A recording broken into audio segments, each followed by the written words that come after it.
Muito bem, senhores. Hoje, mais do que uma live extraordinária, é uma pessoa extraordinária que está aqui comigo. E vamos falar já do assunto diretamente. Sustentação oral. Eu sustento bastante. Tá? Essa pessoa que está comigo, que é um grande amigo, também sustenta bastante. E a gente tem conversado, ele com os alunos, eu com os colegas advogados, a gente sabe da dificuldade que é sustentar. Resumir, em um curto espaço de tempo, todas as ideias de um processo, às vezes, complexo. E se não é complexo, ele é importantíssimo para a família, para aquela pessoa que está envolvida, para aquele cidadão, para aquela pessoa jurídica que está envolvida, porque pode ser ali a questão da vida ou de morte daquela própria pessoa jurídica. Então, senhores, hoje trataremos aqui numa live extraordinária, nos dois canais, tá? Do convidado e meu também, aqui sobre sustentação oral. E quem que eu convidei aqui para falar sobre sustentação oral é o professor Guilherme Corrêa, né? Que além de amigo, eu não preciso nem falar para os senhores o quanto eu gosto dele, considero ele e quanto nós somos amigos e parceiros aqui de trabalho. É uma pessoa super qualificada, né? Mestre em Direito pela Federal, também tem lá livro sobre juizados especiais, tem carreira acadêmica aqui e também profissional mais do que produtiva, tanto é que é hoje diretor do Núcleo de Prática Jurídica lá da Universidade Positivo, do Grupo Cruzeiro do Sul, enfim, currículo vocês vão ver aqui na descrição do vídeo. Sr. Guilherme, muito bem-vindo, obrigado, e vamos também, estou sendo bem-vindo para o seu canal, espero que seja bem-vindo para o seu canal.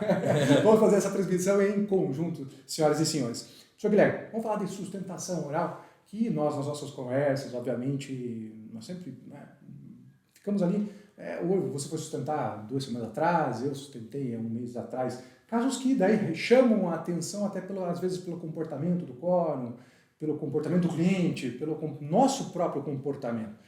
E daí a gente discute, não vamos discutir todas as sustentações, porque obviamente fica chato, né, senhores? Não são todas as sustentações que a gente troca uma ideia com um amigo, mas aquelas que são realmente relevantes. E daí, professor Guilherme, eu queria saber, assim, principalmente você que também, eu sei que é correspondente, que atua lá em casos, né, dos seus alunos, que é advogados do interior, aqueles que vêm seus cursos lá, no auxílio aqui, só em 2º grau, fazendo a sustentação oral, daí já falamos também de memoriais. Qual é a importância da sustentação oral? E o que é a sustentação oral para mim? Para o seu aluno, né? Vamos lá, pegar o seu aluno que está na faculdade. Eu nem sei se isso faz parte lá do currículo, né? Se dá tempo de falar no currículo, mas esgotando aqueles alunos que infelizmente não tiveram, aquele professor que conseguiu esgotar o conteúdo, que é errado, mas enfim, aquele aluno que é seu e tal, como você explicaria? O que é uma sustentação oral? Qual a importância? Se tem importância ou não tem? Deixa para lá. Então vamos lá. Primeiramente, obrigado pelo convite novamente, todos os elogios que você fez, devolvo na mesma grandeza, um grande amigo, um grande irmão que a vida me deu, que eu pude escolher, né? É isso. E falar desse tema é um tema interessante, ainda mais essa semana aí, né, que a gente teve, na semana passada, a gente teve ali sustentações orais que ficaram bem famosas, né, lá no Supremo, não necessariamente pela qualidade, mas pela repercussão que gerou na sustentação, né? Quem não acompanhou aí, né, no julgamento dos atos lá do dia 8 de janeiro, 3 advogados ali ficaram muito conhecidos pelas sustentações no Supremo, né? E o que muita gente me perguntou, muita gente até da família, né? Mas o que era aquilo? Ele estava ali defendendo o que estava, mas como é que é? Então vamos entender um pouquinho a ideia da sustentação oral, né? Ela está regulada dentro do CPC, lá no artigo 937, ela tem previsão legal, além de ter previsão também nos regimentos dos tribunais, mas é aquele momento que você, em 15 minutos, pelo que o código traz, vai defender as razões do seu recurso, da sua resposta ao recurso, da sua ação de competência originária no tribunal. Então é mais um momento de convencimento. Então você tem, eu sempre costumo dizer, né? Todo mundo fala assim, a pessoa que fala bem vai ser necessariamente bom advogado?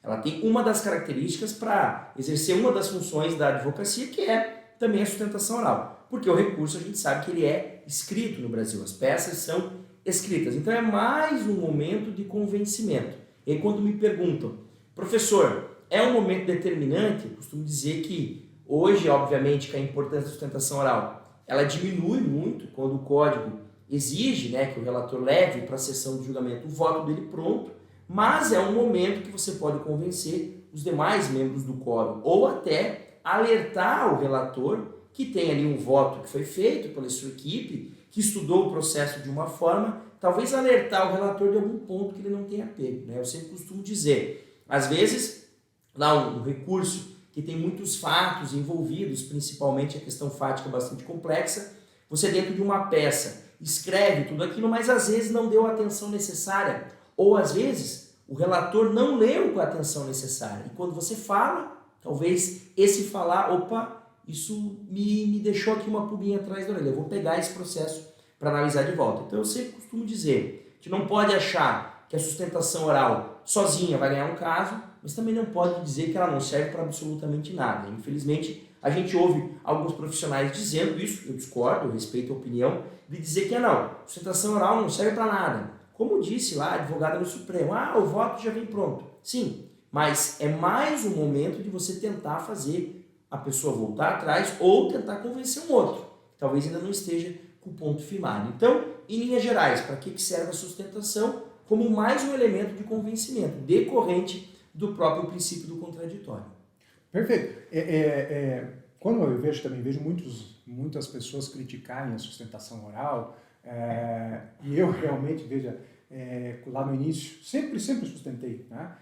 E hoje eu digo que um dos pontos altos para mim aqui, do processo, para mim, né, do que eu gosto de fazer, eu não gosto tanto da audiência de instrução e julgamento, todos aqui eu abro meu coração, não gosto da audiência de instrução e julgamento, e depois eu explico por quê em alguns momentos, mas é necessário. Tá?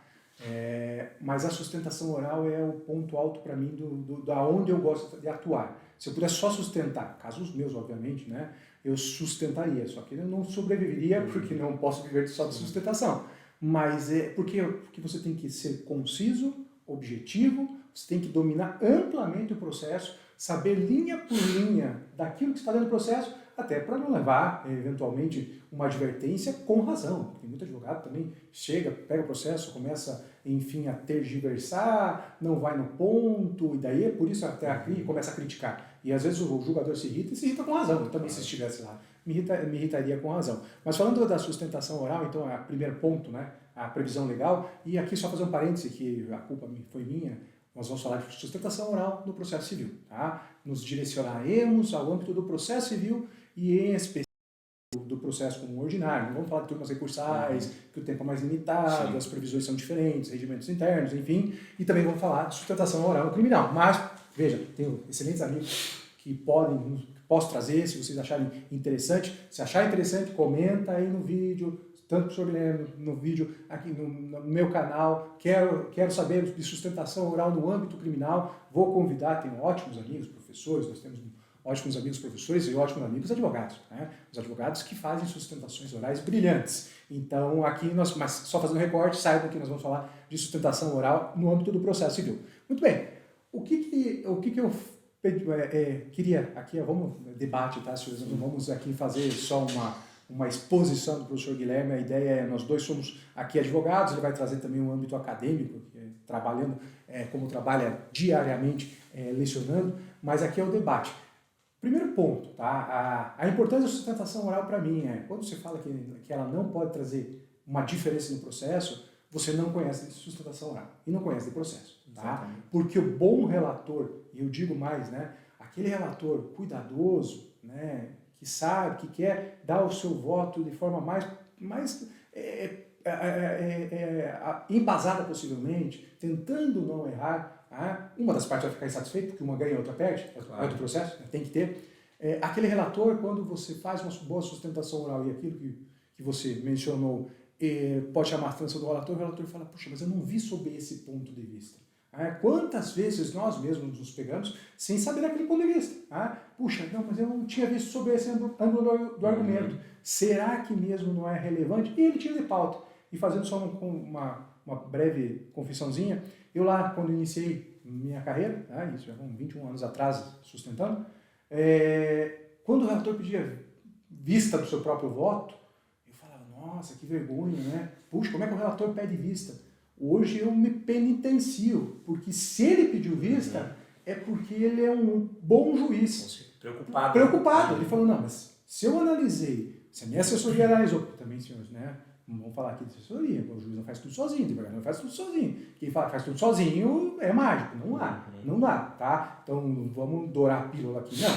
assessoria fez o encaminhamento, ele achou que era aquilo, de repente o advogado sustentou, chamou a atenção. Se esse juiz, e falei isso com o professor Maurício Doutor, quem quiser assista aí nesse podcast, professor Dr. Maurício Doutor, a questão é, quando o juiz, diante de uma provocação, ele volta atrás do seu entendimento, ele é um baita de um juiz, vocacionado, porque a gente é teimoso, o ser humano é teimoso. Então, às vezes, ele não quer voltar atrás por teimosia, e não pode, porque ele vai prejudicar uma das partes. Compromisso com erro, né? Compromisso com erro. Então, assim, eu já vi várias vezes, e quando você vai sustentar e você vê que o relator, puxa, você fica satisfeito. Fala, pelo menos a sustentação atingiu o seu objetivo. Chamou a atenção para um determinado ponto, a ponto do relator tirar. Qual vai ser o resultado depois na volta da sessão? Nós não sabemos, né? Professor Guilherme, assim, o que eu falaria, continuando, na questão da sustentação? Perguntaria para você, minha impressão, e eu vou falar depois de mim, né? Mas sustenta-se tudo? Posso sustentar tudo? Vale a pena sustentar tudo? Essa é uma pergunta que muita gente me faz, principalmente quando algum ex-aluno, algum advogado jovem lá que me segue lá no meu canal do YouTube, e aí às vezes entra em contato. Professor, eu queria contratar o senhor para sustentar num caso específico. Vale a pena? Eu sempre costumo dizer assim, né? Tem um custo, aí você tem que fazer essa conta para ver se fecha, mas eu costumo defender que nem todos os casos vale a pena a sustentação oral. E isso é uma impressão minha, né? Cada um tem a sua opinião e cada um... Por que eu digo isso? Porque tem casos em que a questão fática ela é muito simples, não há grandes discussões fáticas, e o que se está ali a discutir é sim uma questão jurídica. E às vezes, com o entendimento consolidado num ou no outro sentido, se é favorável ao teu cliente sustentar, não vai mudar nada, e se é desfavorável, eu também acho difícil, né? Quando você tem posicionamentos firmados. Agora, claro, a gente tem um posicionamento ali que a Câmara vacila. O relator do teu caso é um relator que estava em outra Câmara que tinha um outro posicionamento. Vai valer a pena sustentar? Vai. Agora, casos em que a jurisprudência está consolidada num sentido e que a discussão fática é simples e não tem nada passou batido, digamos assim, na questão fática, ao meu ver, não vale a pena muito a realização da sustentação oral. Porque aí é você chovendo molhado. Se você ia ganhar, se você ganhou, é porque você ia ganhar de qualquer jeito. E se você perdeu, é porque você iria perder de qualquer jeito, sustentando ou não. Então eu acho que é aquela coisa. Até para sustentar tem que entender, na minha opinião, que em alguns casos o melhor é não sustentar. Agora, você tem um cliente, você fez um contrato com esse cliente de honorários, e você, como advogado, se comprometeu a sustentar, você vai ter que fazer o seu trabalho. Né? Cumprir o contrato. Cumprir o contrato. Exatamente. Exatamente. Perfeito. Eu concordo. Eu faço essa pergunta também para a gente só trocar uma ideia aqui, porque a questão, assim, primeiro é a honestidade. Tá? Assim, eu como advogado, muitas ações, ou muitas, né, ações que sou consultado, eu dou uma olhadinha por cima, até para fazer um orçamento, né? Um orçamento de quanto custará aquela sustentação oral, porque não tem o preço prefixado, quantas horas eu gasto, quanto tempo, se a Câmara às vezes demora, pode ser que uma Câmara comece a julgar às 9 da manhã, de caso de família, começa às 9 da manhã e vai terminar às 18, 19, 20 horas. Eu gasto muito mais horas naquele caso do que num caso em que a Câmara começa às 13h30, às 17h30 está terminada a sessão, porque eu sei como funciona a Câmara, eu tenho conhecimento até para prefixar preço, para não cobrar de mais e não cobrar de menos. Tá? E isso o advogado tem que sempre estar cuidando. Pois bem, aí quando vem a questão de analisar caso, tem casos que eu sinceramente falo, aqui eu quero reduzir o dano moral, imagina lá, um acidente de trânsito, eu quero reduzir o dano moral nesse caso. Tá bom, quero reduzir, deixa eu ver quanto que o juiz fixou. O juiz fixou uma amputação de membro, braço, né? Fixou R$8.000. Falo, meu amigo, com todo respeito, eu não posso sustentar. Sim. Tá? Por mais que eu queira ganhar dinheiro, eu sei que eu queira ter a minha visão empresarial do meu trabalho, isso eu não posso sustentar, porque este caso deveria ser muito maior. Tá bom. Então, assim, reze, vai lá na Perpétuo Socorro, vai, né, que aqui em Curitiba, né, na Igreja Perpétuo Socorro, vai lá na tua catedral, lá no Maringá, Bela Maringá, e reza para manter. Senhores, R$8.000 está baixo demais, tá? Então, assim, mas é o quê? Honestidade de quem está sendo consultado, tá? Não o advogado está fazendo o papel dele, né? O advogado está passando, o cliente quer e paciência, ele vai ter que sustentar por aquilo. Mas eu falo, não vou, porque por mais, eu sei que vai se manter, na realidade vai aumentar. Agora, se você quiser que não aumente muito, aí há uma justificativa, tudo bem, né? Mas assim, com isso, eu quero dar uma primeira impressão. A segunda impressão é, sustentar tudo. Eu vou lá, planos de saúde, estou lá acompanhando meus julgamentos, e o plano de saúde começa a sustentar. Não me pergunte, eu entendo a necessidade de tentar, às vezes, ganhar, porque a tese, eles acreditam muito na tese, mas se sustenta e às vezes estão sustentando 8, 10, 12 casos. E eu fico imaginando, se eu fosse desembargador, eu prestaria atenção, sinceramente, Leozão sincerão, tá? Comenta aí no vídeo se você é sincero, se não é nesse caso aqui, se você prestaria atenção ou não. Eu, Leozão sincerão, eu não prestaria. Eu já estaria pensando no TikTok, no Instagram, no que eu tenho que fazer, levar o carro para arrumar. Tá errado? Tá, senhores, tá errado, tá. Quer dizer que eu não quero que sustente? Não, mas às vezes você tem que escolher as suas batalhas, para que você não fique gastando o cartucho à toa. Eu, desde o primeiro momento, eu sempre falei, eu não gasto a minha imagem e o meu argumento. Quando eu vou sustentar, e quem me conhece sabe, quando eu sustento porque eu vejo muita viabilidade no recurso, necessidade. Isso eu estou dizendo dos integrantes de Câmara, né? Aqui no Paraná, que são os que mais atuam, né? Mas não é sustentar qualquer coisa, né?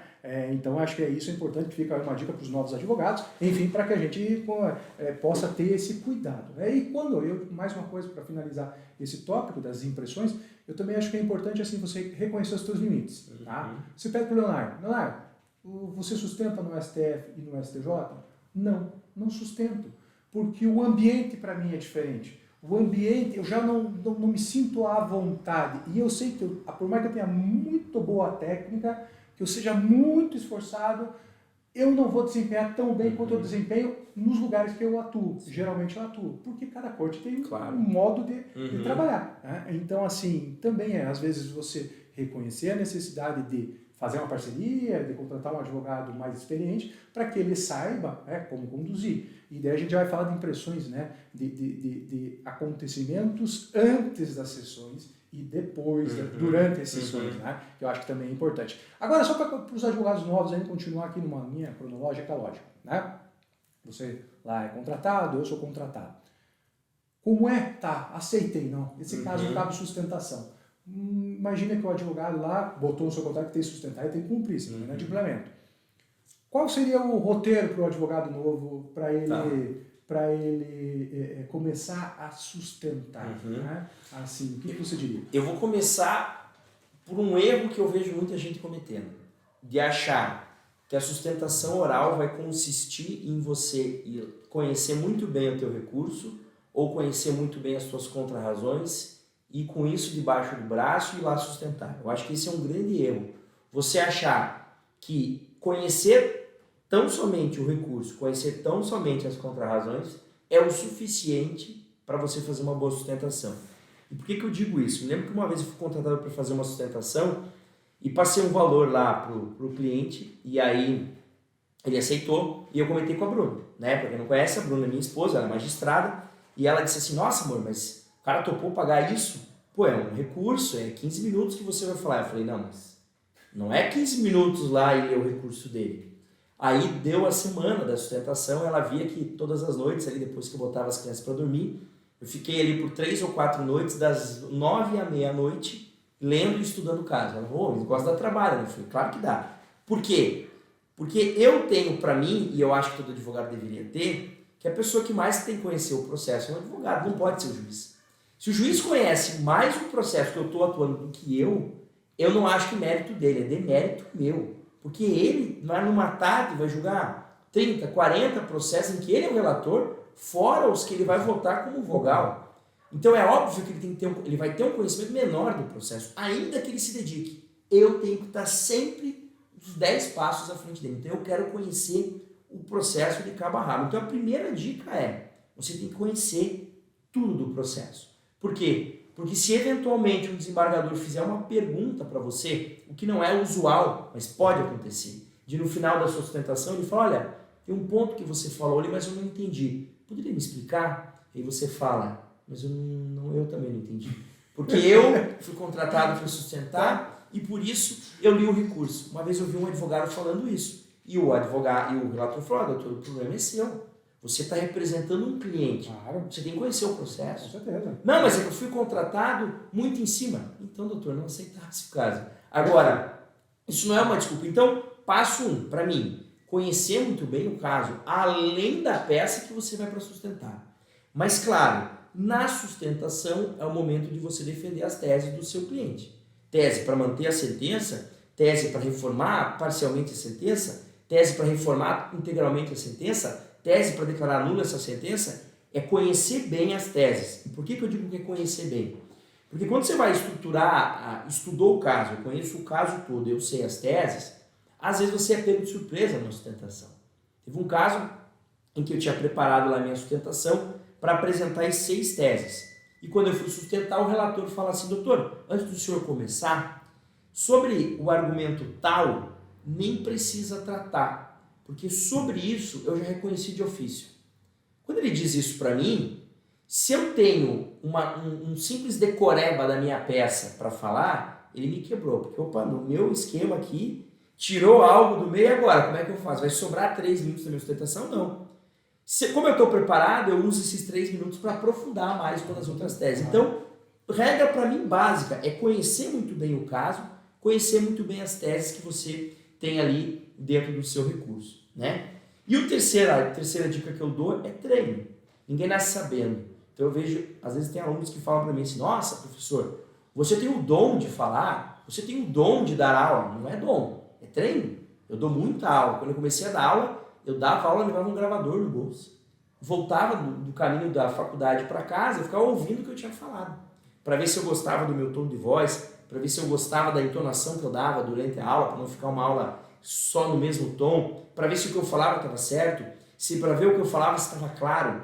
Então, o que eu sempre costumo dizer, você vai sustentar, organiza, estudou o caso, estudou as teses, organiza a sua sustentação em tópicos e treine. Treine. Aonde? Frente do espelho. Se encare. Eu sempre costumo dizer, quando você consegue se encarar, você consegue encarar qualquer pessoa. Então, olhe nos teus olhos no espelho e vai desenvolvendo, para que isso se torne natural, né? E aí eu ouço muita gente falando assim, e como é que a gente tira aquele frio da barriga? Ele nunca sai. Ele não deve sair. Se sair, tem alguma coisa muito errada, né? Eu costumo dizer que os melhores momentos da minha vida sempre foram precedidos de um nervosismo. Então, o primeiro grande momento da minha vida, me lembro bem, né? A formatura na escola, depois o resultado do vestibular, aquela ansiedade, aquele nervoso, aí o formar na faculdade, aí o passar no exame de ordem, aí me casar, aí nasce a Gabi, aí nasce o Augusto. Todos esses momentos muito felizes vieram antes dele com aquele frio no barriga que tem que existir, porque prova que a gente é de carne e osso, né? Então, mas como eu não posso deixar isso virar um pânico, né? Não posso deixar com que o meu nervosismo, a minha ansiedade, a minha vontade de querer acertar vire pânico. Para isso, se prepare. Quanto mais preparação, você diminui a chance de branco, você diminui a chance de ser pego de surpresa. Então, para isso, estude o caso, a ponto de você falar, olha, esse caso eu conheço da capa até lá a decisão do juiz que mandou subir esses autos para o tribunal, eu sei tudo o que aconteceu, minha opinião é essa. Tem que estudar o caso, por mais que tenha gente que diga, eu nem me preparo tanto assim, faço super bem. Bom, cada um tem a sua percepção, mas para mim o estudo do caso é o mais necessário. Perfeito, eu concordo plenamente e eu vou começar de trás para frente, vou falar de você porque nós somos muito amigos, tá? Vou chamar de professor, do senhor, enfim, vamos deixar essas formalidades de lado. Mas quando você estava falando, é uma coisa que me chama a atenção, eu ia começar pelo meu roteiro mental, que é o que você falou, quebrou e tal, eu já ia começar. Comece primeiro estudando o que é de lei, regimento interno, tá? Já vamos falar dele. Mas eu vou começar da parte de trás para frente, porque como você trouxe uma informação muito importante para mim, relevante, veja, quando você está falando isso, essa é uma dica, né? Como sustentar muito bem, né? Primeiro, conhecer o caso, não vamos nos alongar sobre isso, você tem que conhecer mais do que ninguém. Depois disso, né? Com o treino, eu falo, poxa, você tem um sócio, você tem tua mãe, você tem teu pai, você tem um amigo, você tem teu cachorrinho, fala várias vezes desse caso para essa pessoa. Parece repetitivo para você, mas essa pessoa vai ouvir uma vez, a outra vai ouvir outra vez, e daí você vai vendo, puxa, mas isso aqui, nem eu me convenci do que eu falei. Puxa, isso aqui não pegou bem, né? Por exemplo, eu tô falando lá, daí você de repente soltou, o aleijado. Não pegou bem. Sim. Tipo, agride o ouvido. E você falou porque é uma expressão que é usual, tá? É por aí. Mas na sustentação, imagine a outra parte. Né? Você fala, esse é o jeito do tratamento do réu. O réu causa um acidente, além de causar um acidente, ainda deprecia a vítima. Então eu sou habilidoso e eu começo a pegar aquela expressão e macetar, até que o relator esqueceu de todo o caso. Esqueceu de tudo que você falou, porque você deixou uma expressão sair errada. Tá? Então quando você está fazendo aquele breve relato para um, para outro, para o amigo, para o cachorro, para o periquito, tanto faz, quando você faz, você vai vendo essas expressões que caíram mal, que é o que você tem no gravador. E eu acho importante, se você quiser colocar um gravador também, mas enfim, vai testando a sustentação. Depois, agora, continuando, né, com relação a impressões. Se você não quer cair, né, nestas armadilhas, que às vezes até a outra parte, né, um advogado habilidoso, ele te conduz para a armadilha. Aí você tem que estar muito bem preparado para a armadilha do advogado habilidoso. É você conhecer muito do teu processo, e aí nós que estudamos muito, tirando, aí isso não é modéstia, né, porque não precisamos falando do nosso, mas nós estudamos, além do que conhecemos do processo civil, do direito civil, nós estudamos direito, correto? Então você tem lá uma perfeita noção de conflito de direitos fundamentais, eu tenho conflito de direitos também muito profundo de direitos fundamentais, você conhece empresarial, eu conheço empresarial, eu não conheço só direito civil, você não conhece só processo civil. Com isso eu quero falar o quê? Com isso eu quero falar que quanto mais você estuda, mais você conhece esse sistema, mais você antecipa os eventuais argumentos utilizados pelo relator ou utilizados pela outra parte, que não estão dentro do processo, que podem surgir no julgamento e que daí você fica sem pé. Então, continua estudando, tá? Pergunto para vocês aí, vocês estudam, continuam estudando, aperfeiçoamento, ou tô com 10 anos formado, acho que não preciso mais estudar? Comenta aí, fala para nós no comentário, tá? Pois bem, continuando, aí passando agora voltando ao meu esquema, roteiro mental, né? O meu roteiro mental, tá bom, aceitei um caso, se o caso é meu, obviamente, eu já fiz, claro, é muito mais fácil de conduzir, correto? Porque eu já conheço a tese desde o início, né? Eu estou pensando na sentença e na execução, quando eu fiz a petição inicial. Tá? Agora, se o caso não é meu, enfim, se eu não fiz a contestação, não fiz a inicial, pego só em âmbito de recurso, eu estou limitado, preso, correto? Depois nós vamos colocar aquela estradinha, né? Que Pontes de Miranda falava, olha, a estradinha está por aqui, viu? Nos seus comentários do processo civil, você não pode ir para lá nem para cá que você cai. Cai fora e dá nulidade. Então tá bom, eu estou limitado, né? Pelo âmbito do recurso, pelo âmbito do que foi discutido em primeiro grau, a gente tenta dar uma forçadinha de vez em quando, para ver se passa. Mas dentro daquele âmbito, tá bom, estudei, conheço também. Qual seria a primeira dica, enfim, ou aqui compartilhar uma impressão? Eu acho e eu vejo que muito advogado vai para a sustentação do ouvir falar, tá? E não dá do ouvir falar, quer dizer, conhece o processo, mas ele não chega, ele não sabe nem o prazo para requerer uma sustentação. Ele não sabe, às vezes, se cabe ou se não cabe sustentação. Quantas vezes eu estou lá sentadão, 3 semanas atrás, estava lá sentadão esperando, e ele começa a sessão e fala, e eu estou meio surdinho, né? Aí eu tenho que ficar prestando atenção para chuchu, para ver, porque o número tal da pauta saiu, a apelação tal. E eu quero saber se é o meu, se saiu, porque às vezes o relator retirou, às vezes o vogal, que um dos vogais não vem, enfim, né? E eu fico ali prestando atenção, se o advogado não presta atenção. Aí às vezes fica a sessão inteira lá, mas o meu não julgou. Sim, porque ele foi retirado de pauta, você nem ouviu. Meu Deus do céu! Então tem que estar prestando atenção desde o início. Pois bem, estou lá eu prestando atenção, de repente vai começar aquelas sustentações, dão preferências para o relator, para o desembargador da outra Câmara, enfim, vai julgar um determinado processo e daí o advogado se posta para sustentar. Aí o relator, o presidente pergunta ao relator, cabe sustentação? Porque já sabia que não cabia. E o relator, não, doutor, não cabe sustentação. Não, mas eu vou sustentar, não, porque está previsto aqui no CPC, 93, alguma coisa que o senhor falou, né? Que você falou, 93, já está. Não cabe, é agravo. Não, mas no agravo cabe. Quando que cabe, senhor Guilherme? Né?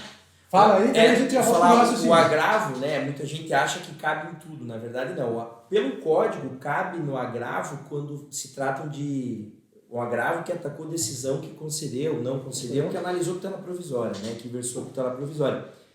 Tendo a possibilidade do tribunal ampliar isso para outras hipóteses. Então, por exemplo, o TJ Paraná aqui, ele amplia o agravo do instrumento, e vários tribunais fazem isso quando tem julgamento parcial de mérito. Então, a decisão que julgou parcialmente o mérito, eu agravei, eu poderia fazer sustentação, tá? Mas aí você tem que olhar para o regimento do tribunal e ver se ele ampliou. Exatamente. E não passar vergonha. E não passar vergonha. Daí vem o quê? Obviamente, foi caçada a palavra, o advogado ficou... E daí causa até um constrangimento, porque pra gente que está preparado, você fala, gente, mas não queima a nossa cara. Sim. Porque é advogado que está ali, tá? E não era advogado novo. Então, assim, gente, se é advogado novo, né? Seja humilde, fala, advogado, pelo amor de Deus, morri, minha internet caiu, fala, eu esqueci. E assim, tá bom, deixa de sustentar, mas não cria caso. O problema é que daí ele cria caso ainda, né? Mas, pois bem, quando eu falo isso, então o advogado não sabe nem se cabe ou se não cabe sustentação naquele caso. E daí o que eu digo aqui no meu raciocínio mental, aqui no meu roteirinho mental é, começa pelo regimento. Sim. Tá, o CPC garante, perfeito, garante. Dá aqui uma nulidade grave, dá geralmente, por isso que os tribunais não deixam de proporcionar sustentação, porque vai gerar nulidade. Tá? No criminal nem se fala, mas no civil também. Muito bem, aí o que eu vou fazer? Tá bom, vou sustentar. Quanto tempo eu tenho? Cabe ou não cabe? Como que eu me inscrevo? Porque eu vejo aqui, ó, TJ Paraná é eletrônico. De repente, se eu pego naquele determinado prazo que foi pautado e eu fui intimado eletronicamente, eu me manifesto pela sustentação, ele sai do virtual e é pro que seria presencial, né? Que não é presencial, pode ser por videoconferência também, mas enfim, sai. Então já é um roteiro. Daí lá eu tenho um prazo para me inscrever. E além de me inscrever, eu tenho que ir lá e confirmar no dia. É um procedimento. Sim. Lá em Santa Catarina, você sustentou, o caso comum que nós tínhamos, né? Sustentou. Lá em Santa Catarina também prevê como que vai ser feita a sustentação. Há um formulário próprio. Mas se você não observou o formulário próprio, você ainda pode, no dia, chegar lá e pedir para sustentar. Então, garante ainda mais, né? Mas ele tem que estar lá presencialmente, na sessão presencial, se é do interior. Em Indaial, se não tiver em Florianópolis, não sustenta, né? Pois bem, além disso, tem que ratificar. Tá? São Paulo também é um formulário por e-mail. Tem que mandar um e-mail à presidência da sessão. Aí eu tenho que ver cada órgão julgador. Por isso que eu digo assim, senhores, primeiro ponto, né?